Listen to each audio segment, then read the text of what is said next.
ما حطينا فلوس حنشرد. انا ظاهر وانا دبدوب. واليوم راح نروح سيد وليد. شو اسمه؟ شنو اسمه؟ سيد وحيد. شو مو خلقت شنو ساعة تقول سيد وليد؟ لا سيد وليد سيد وليد. سيد وليد لا سيد وحيد؟ سيد وليد. يلا نفس الشيء امشي الفكرة. يلا. يلا تعال. سيد وحيد وابن اخته دبدوب. كل هلا مولاي جبت لك دبدوب من النجف لنا جوعان. جاتك من النجف الكربلة جايك جوعان ما يدري الجوع. ايش راح تعطيني؟ ايش راح تعطيني؟ انت من جوع؟ اي والله. ايش بعدك عايش؟ راح اموت. استضعفان صاير وشه قصر. اي ضعفان. هسه ايش راح تجهز لنا؟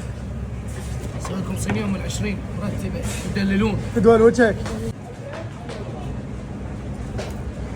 شو اسوي دبدوب؟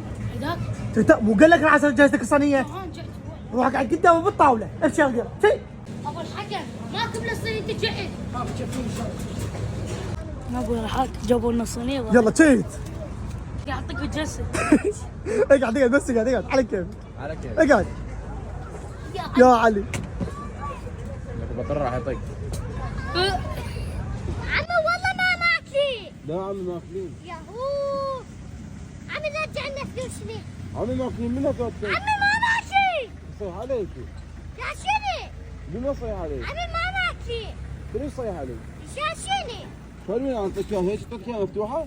يا عمي افتح. هو ماكل الصينية واحدة، الله اللي يستر منك، هذا قد ياكل. دوب قضيت عليها الصينية حتى سيد وليد اكلته. شو اسمه؟ حتى سيد وحيد اكلته.